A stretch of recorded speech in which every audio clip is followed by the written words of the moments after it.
India is coming in and they're going to be buying Venezuelan oil as opposed to buying it from Iran.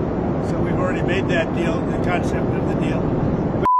तो क्या अब America तय करेगा कि भारत किसके साथ डील करेगा, किसके साथ नहीं करेगा, किससे तेल खरीदेगा, किससे नहीं खरीदेगा? क्या ये डोनाल्ड ट्रंप हमें बताएंगे? दोस्तों, अब लगता है कंगना रनौत बिल्कुल सच कहती थी कि भारत को असली आजादी वाकई 2014 में ही मिली है, जब हमारे देश के मामले दूसरा देश तय कर रहा है। हम किससे तेल खरीद रहे हैं, किससे डील कर रहे हैं, वो अमेरिका तय कर रहा है। सलाम नमस्ते, मेरा नाम फरीन अंसारी है और ये खबर आप मेरे official channel Fareen Ansari official पर देख रहे हैं।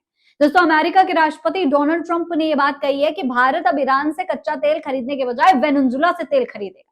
उन्होंने दावा किया है कि भारत ने वेनेजुएला से तेल खरीदने का सौदा कर लिया है। ये बयान ट्रंप ने वाशिंगटन डीसी से एयरफोर्स वन में पत्रकारों से बातचीत के दौरान कहा है।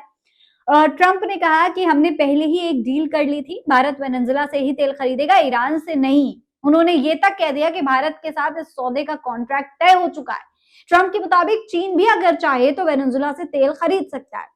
हालांकि भारत सरकार की ओर से इस पर अब तक कोई आधिकारिक प्रतिक्रिया नहीं आई है, लेकिन प्रधानमंत्री नरेंद्र मोदी ने 2 दिन पहले ही वेनेजुएला की कार्यवाहक राष्ट्रपति से बातचीत की। प्रधानमंत्री नरेंद्र मोदी ने 30 जनवरी को ही वेनेजुएला के कार्यवाहक राष्ट्रपति डेल्सी से टेलीफोन पर बातचीत के दौरान द्विपक्षीय संबंधों को मजबूत करने पर सहमति जताई थी और मोदी जी ने एक्स पर इसको लेकर एक ट्वीट भी किया था।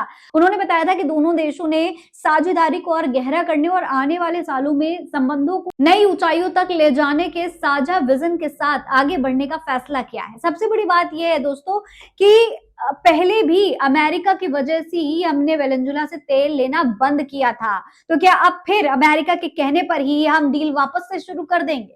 दोस्तों, अमेरिका ने 2019 में वेनेजुएला पर बहुत बड़े आर्थिक प्रतिबंध लगा दिए थे। अमेरिका ने सेकेंडरी सैंक्शंस भी लगा दिए थे, यानी जो भी देश या कंपनी वेनेजुएला से तेल खरीदती है उसे अमेरिकी बाजार में व्यापार करने या बैंकिंग सुविधाओं से रोक दिया जा सकता था। इस वजह से कई देशों ने वेनेजुएला का तेल खरीदना बंद कर दिया था। भारत भी वेनेजुएला से बहुत ज्यादा तेल खरीदता था। कई मीडिया रिपोर्ट्स में यह भी दावा किया गया था कि तब भारत अपने कुल तेल आयात पर लगभग 6% वेनेजुएला से ही लेता था। अमेरिका ने कुछ समय पहले लिए गए 2023 और 24 में वेनेजुएला पर आंशिक रूप से सैंक्शन ढीले किए, जिससे भारत ने फिर से वेनेजुएला से तेल खरीदना शुरू किया। 2024 में भारत का आयात औसतन 63,000 से 1 लाख बैरल प्रतिदिन पहुंच गया था, जिसके बाद 2025 में वेनेजुएला से भारत का तेल आयात बढ़कर करीब 1.41 अरब डॉलर तक पहुंच गया था। लेकिन मई 2025 में अमेरिका ने एक बार फिर से वेनेजुएला के तेल पर सख्ती बढ़ा दी है। सवाल यह है कि क्या अब अमेरिका हमें कंट्रोल करेगा, जो हम सब कुछ अमेरिका के कहने पर ही करेंगे? इस मामले पर कांग्रेस ने भी मोदी सरकार पर निशाना साधा है। कांग्रेस ने ट्वीट करते हुए लिखा है कि ट्रंप ने अनाउंस कर दिया है कि भारत अब ईरान की जगह वेनेजुएला से तेल खरीदेगा। एक बार फिर ट्रंप तय कर रहे हैं कि भारत क्या करेगा, कहां से तेल खरीदेगा और कहां से नहीं खरीदेगा। मोदी सरकार ने अपनी विदेश नीति व्हाइट हाउस में गिरवी रख दी है। आखिर ट्रंप ने मोदी का ऐसा कौन सा राज दबा रखा है जिसके बाहर आने का डर मोदी को है? अब मोदी के इस डर का खामियाजा देश को भुगतना पड़ रहा है।